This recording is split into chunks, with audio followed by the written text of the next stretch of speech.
Well, it's another Sunday morning. I'm going to try and put this back gear assembly back together today. I was down here yesterday and didn't get squat done. Just moved the lathe a little bit.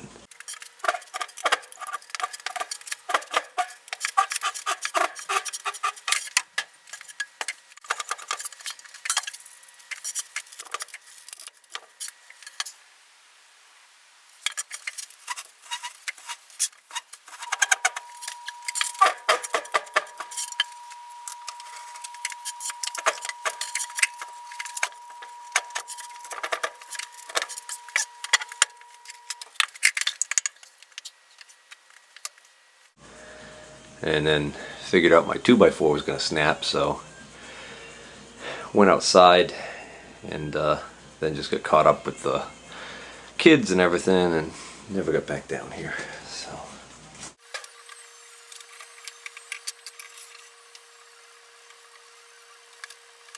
alright, so these journals have to be lubricated in order to allow them to move freely when they're rotated, but they only move part of a revolution and very slowly when the handles move. So these might be okay to be greased, not sure, but the actual back gear itself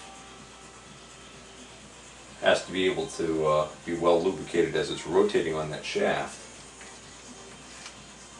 So the question is, where does that get lubricated? And I think I just found my answer. There's a hole here. Well, there's a set screw here, but that's probably to keep this gear captive on here. There's a hole here, and there's a hole here. So I cleaned this gear up pretty well along with the shaft, but what I didn't do is I don't think I cleaned those holes out. So oh yeah, there's a big oil groove that runs starting from here. I don't know where it runs to. Maybe it runs the entire length, because there's a similar groove I can see started here. That also explains what gets oil on this very end here, because this is actually a pretty tight fit between these two brackets. So let me clean those holes. Okay, pipe cleaner made quick work of that. That's the good news. Bad news is that one of these holes was completely blocked. It was caked up dirt and oil or something. Possibly dirt and grease, but actually I think it was just dirt. The only reason why that's not good news is because that means that probably has not been oiled in a while. Alrighty, so I'm going to don me some gloves. Get my big drip pan.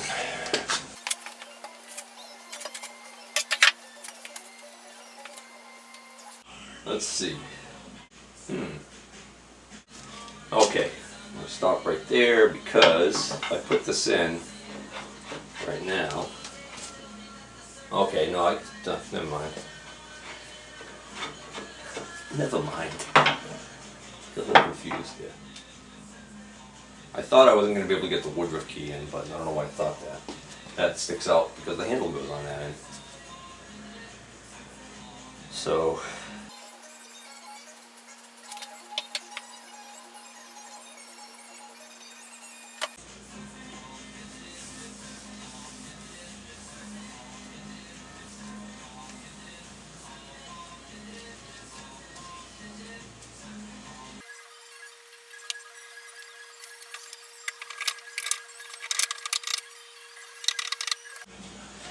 alright, well, that's not going to go anywhere.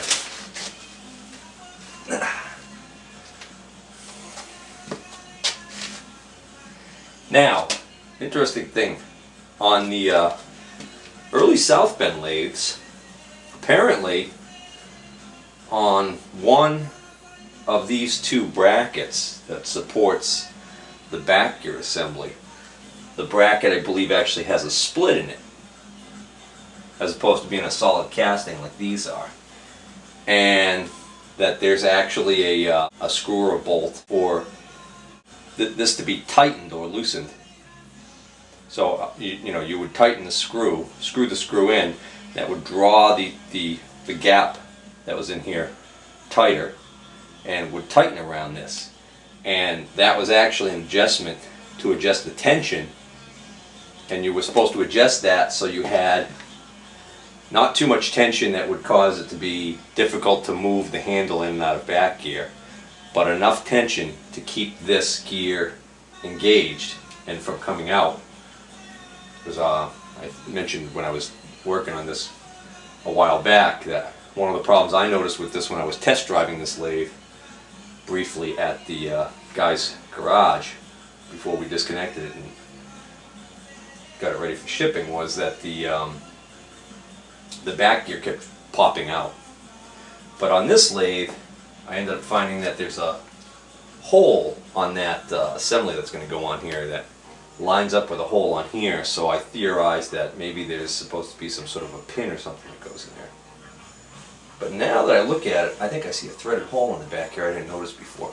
So anyways, let me see if I can get a camera angle from this other side. Oh, okay, now I remember. There's that slot on the handle here. It's got the groove, and it's got the two holes at the end of each groove, like the little cup areas or wells. And then there was this special grub screw that threaded into that hole.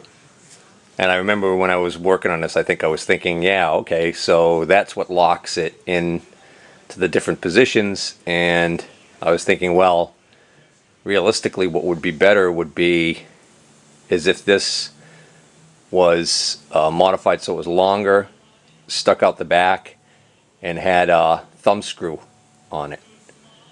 A little knurled knob maybe or something like that. So maybe that'll be a nice little project to make at some point. Alrighty, so that doesn't seem right. If it's that tight of a fit going in there, then obviously it's gonna want to bind.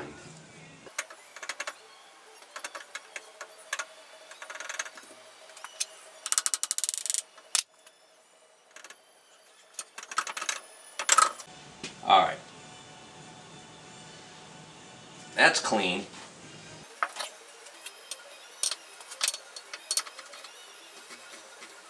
No, it's okay when I put it in without the gear, so it must be just the must be it was just cocked a little bit. Because without the other piece on there to ensure proper alignment.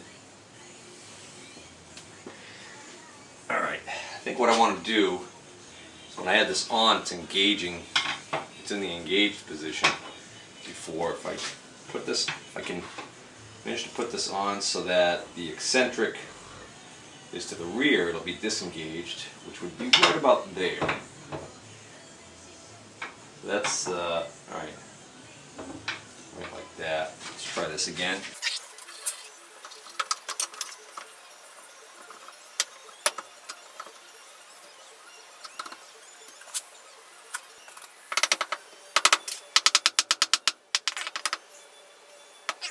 Got the woodruff key. Ooh, gonna be a hot one today, I can tell. The basement stays relatively cool for the first few days in a in one of these little heat waves.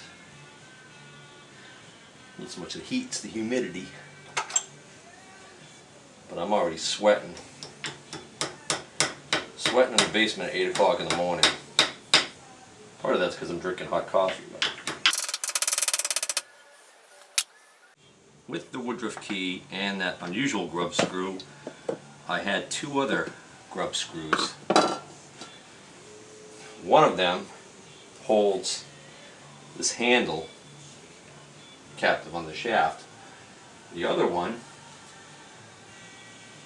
must go down this end. But I honestly don't know what purpose it serves. Well, that could put tension on it. But if you're going to bother putting tension on it, why even bother having this whole deal here? Eh? Eh? Well, this could obviously only go on one way.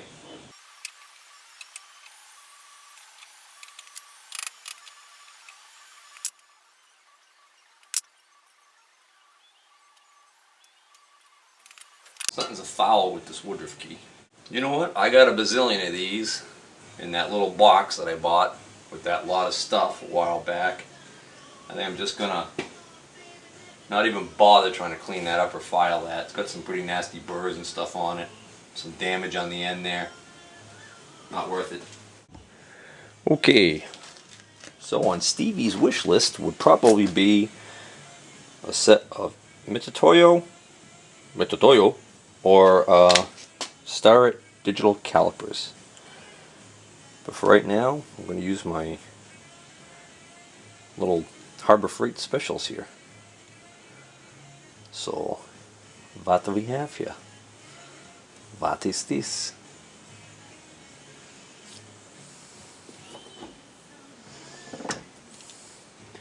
Being the noob that I am, I have to look at my chart, which is on the door that I can't see.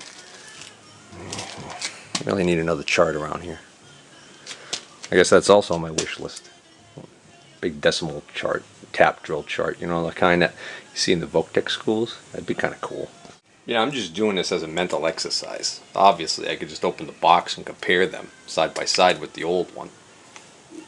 But, yeah, so the decimal I'm getting on the thickness, the closest one is 3/16, because the little chart on the top of the box tells me that there's basically this 1/4 inch, 5/16, well, going from 5/16 is the thickest, down to quarter, then 1/4 inch, then 3/16, which is what I have in my hand, then 5/32, and 1/8, and then 1/16.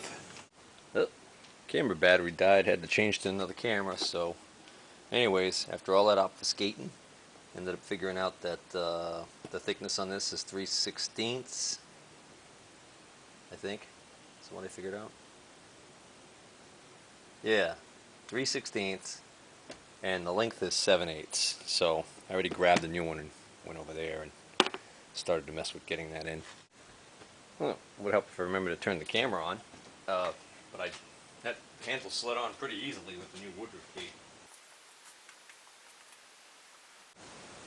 See, that's going to be the, oops, that's interesting. I can go all the way over to where it can hit that gear. That's not good. Stops that from happening. Oh! I'm a moron. I don't have it in far enough. Oh, I know. I didn't put it in far enough yet, because I remember now I wanted to put some oil on this before I put it in.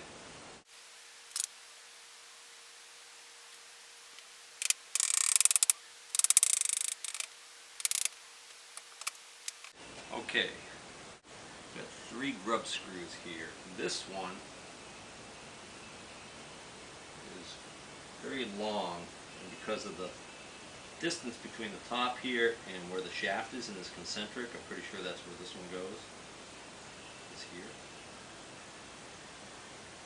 The other one, if I screw this short one in, it's the same diameter, but if I screw the short one in there, it's going to be recessed way inside that hole. Yep, that one. No sooner does it tighten up than it's flush with the end here, so I think that was a good guess on that. Okay. So there's a disengaged, and then you rotate it just a little bit, and now that's engaged. Actually, technically this is in the lock position because I haven't pulled the pin here yet. I'll pull this pin.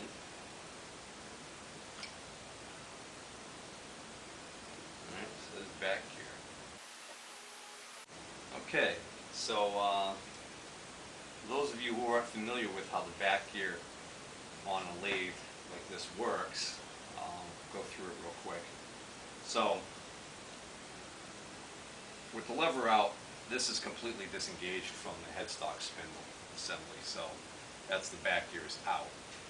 And what ends up happening is this pin has to be locked, and what that does is that locks this cone pulley to the spindle.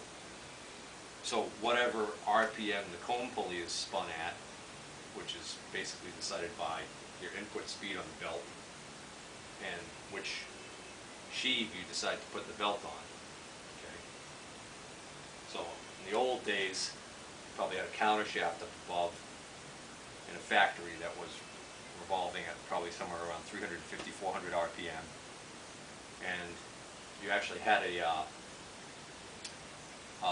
device called a belt shipper, which would actually allow the worker to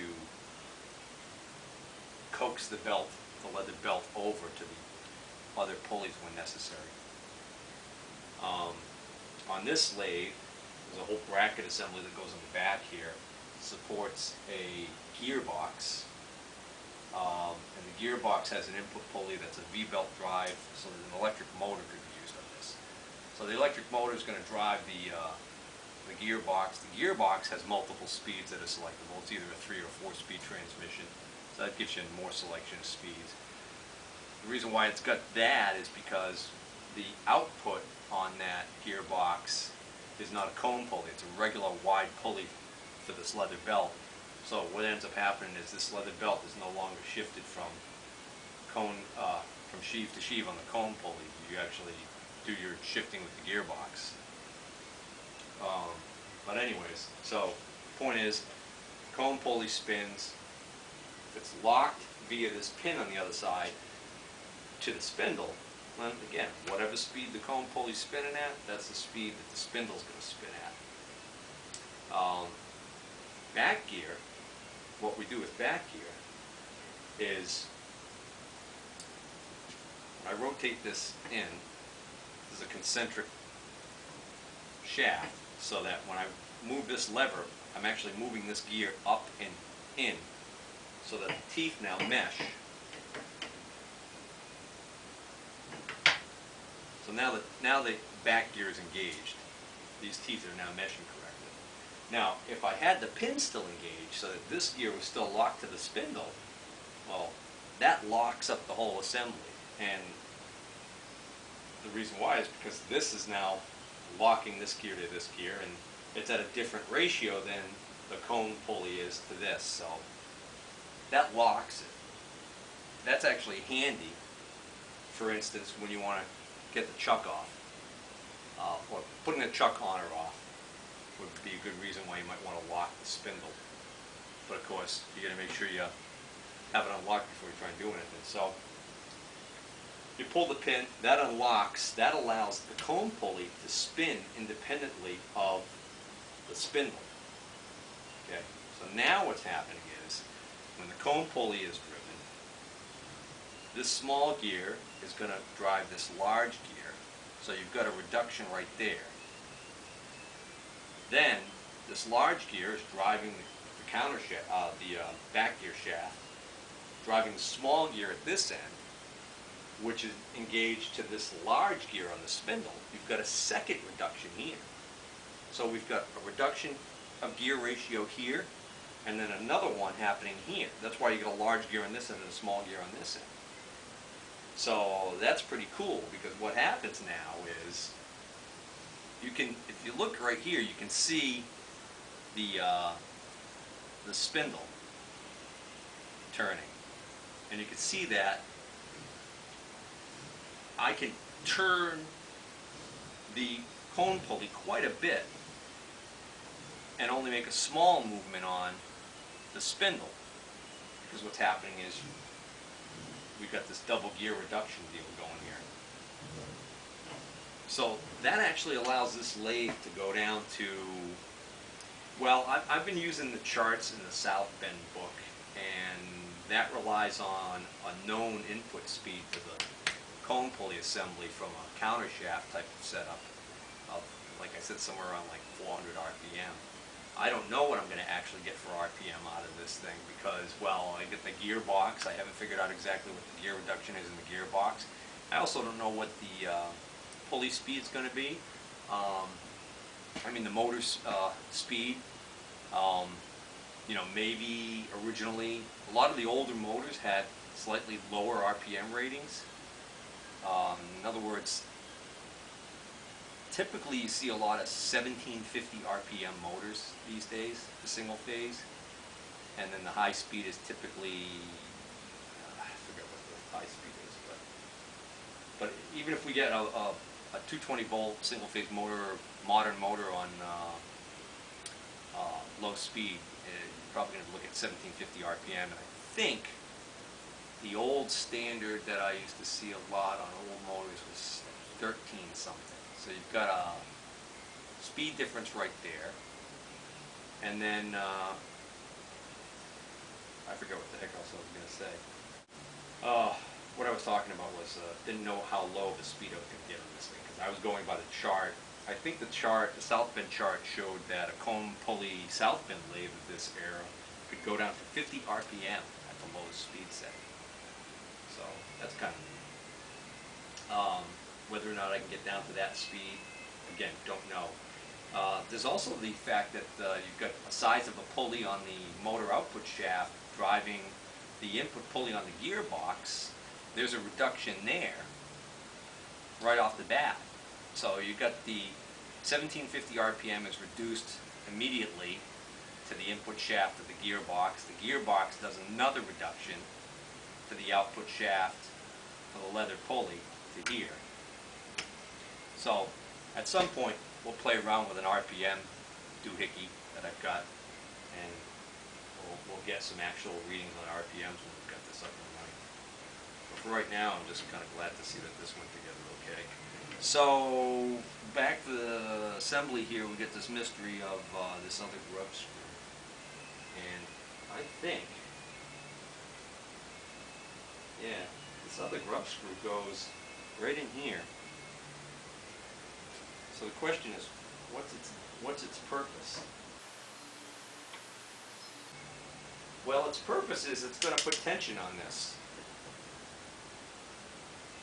So much like the south bend, it appears to me that there is some sort of facility built into this to put some tension on this. What I'm doing is I'm just rotating the shaft as I tighten this to see what happens.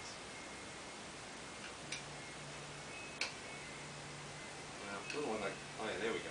So there's some tension on there now. So maybe that's what keeps this from coming out on its own when it's not supposed to. But, if that be the case, maybe, then why even bother having this whole elaborate setup with this thing that will lock it positively? Huh? Riddle me that. If I screw this in till it stops,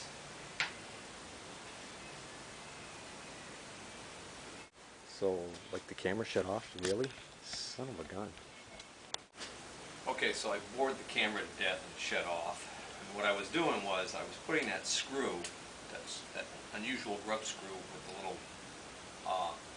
nub on it that's supposed to go into those holes, or so I thought, into here. And it turns out when I tighten it, it doesn't lock this. It doesn't ever seem to want to go in far enough to lock that. So I'm starting to wonder whether or not there's supposed to be something on here like a spring and ball type thing that goes in first to make it more of a like click in and click out type of deal. And we've got the friction screw on the side here. Oh, maybe the purpose of this grub screw is nothing more than to keep this from being able to go down like this. In other words, there's that groove. Alright, let's try this again. Right now, I can do this. If I screw this in, I bet you I can't do that. 902. I think I gotta wake my princess up there so she can make pancakes for the crew. Yeah, alright, that's what that grub screw does. Grub screw keeps it so this handle can only do, doesn't have a, this handle can't like be allowed to flop all the way down and just keep turning around. There we go. And it can't go any further that way than right there. So mystery solved. So if I want this to not be too easy to turn and be able to creep out on me, what I've got to do is I've got to play with this adjustment over here.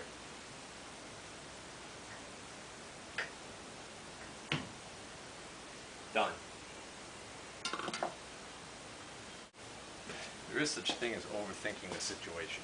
For those of you who were annoyed on that wide shot of the thing in the camera, the field of view right over here. Sorry about that. It's just wanted to move the shop cabinet out of that shop cabinet out of the way so I can move the lathe more this way, get better light, and also I'm slowly but surely creeping my way towards the outer wall of the basement where this is going to be set up. Okay, so the next thing I got to do is I got to put on these guards. Lots of times these go missing or get broken. You can see why. These are just castings. Could very easily break one of these. Smash. Not good. But anyways, so I had theorized when I was just putting this back together that maybe these holes on the top are for putting oil in. Well, no, they're threaded holes for these brackets, so much for that idea. I've got the 4 screws that I took out, and the funny thing is, you know, these are the style of machine screw that have the thick heads on them. And there's 2 large ones, and then there's one small one, that style, and then there's one screw that's countersunk. Got a countersunk head on it, which is kind of funny because it's like, it's almost, you know, when I first looked at it, I was like, that's kind of weird. Why is that an odd screw? So, well, maybe they lost one of these screws and he just subbed this countersunk screw. But turns out when I look at this other bracket, this other shield that goes on here on this side, that is a countersunk hole. So, and it, you know, you could tell that it wasn't like reamed out and turned into a countersunk hole. It appears like it's been a countersunk hole its whole life. If you pardon the pun, whole life. Oh yeah, see what I did there? So I don't know whether or not you're supposed to take these screws out to get the oil down in there and oil it.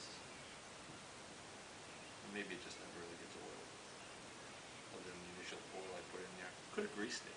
Could have greased it, Steve.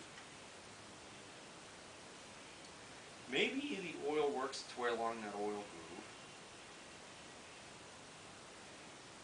Well, no, because well, yeah, I guess that's possible. That won't rub once I get that out of the screw in. Yeah, I got the 2 oil holes here on the countershaft assembly. Oil those. Oil works its way along the grooves, and maybe somehow it gets into that. I don't know.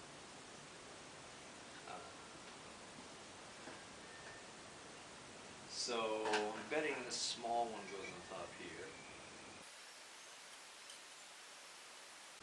Spaghetti Western, anyone?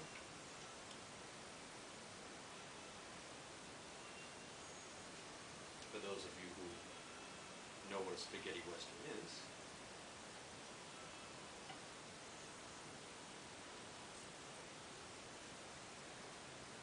Well, boys and girls, a long time ago there was a young man named Clint Eastwood. And Clint Eastwood was an actor. And he decided to do a series of westerns that were directed by an Italian man with a very Italian sounding name that eludes me at this very moment. But the point is that these were actually pretty low budget films, and I think the story goes that a lot of the other actors that were hired in the film were actually Italians, not famous actors. So,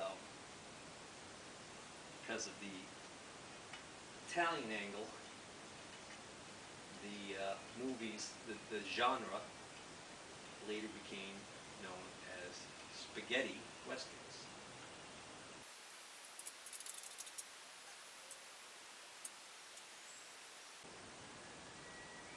This cheese bag music in the background is indicative of what you would hear in that spaghetti western.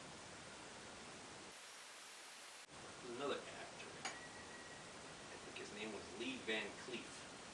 He appeared in a couple of those spaghetti westerns. He was also he also played a badass gunfighter. Anyways,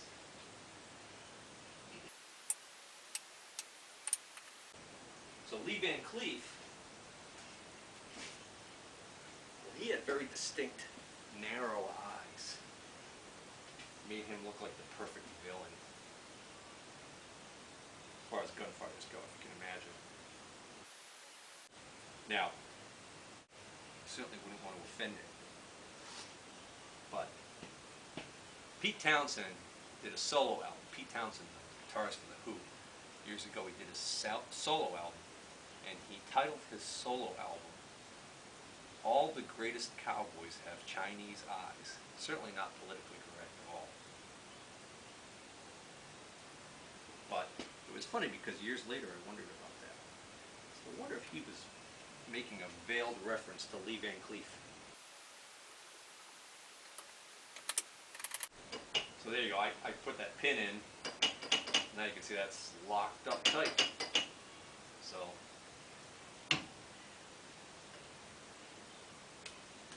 I can't help but get a little bit excited. I'm kind of getting close to things happening here. I guess the next thing to do is, because I'm going to be moving this back closer to the wall, is to put on the big giant bracket that goes on the back here. Just hope I can find the bolts for that. I haven't seen those bolts in a while. I took that off. Yeah, I took that off at the guy's house that I bought the lathe from for loading. Most of that hardware went into this box. Oddly enough, though, there's like nothing in here. So that there is some screws in there. Well, now that wait a minute, what are these two screws for? You know what I think I just did? I think I just accidentally grabbed the two screws that hold the tray, the tool tray, on, and put those in for the brackets. Apparently they're the same size because they're a perfect fit, so these should fit for the tool tray. Maybe I should put the tool tray on, and then I'm done with the cone gears. Well, see, now that's bugging me. I gotta take one of these out and compare it to size. Yeah, they're different. The heads on the screws that hold this on are thicker. Oh, okay. So lovely. The camera shut off again.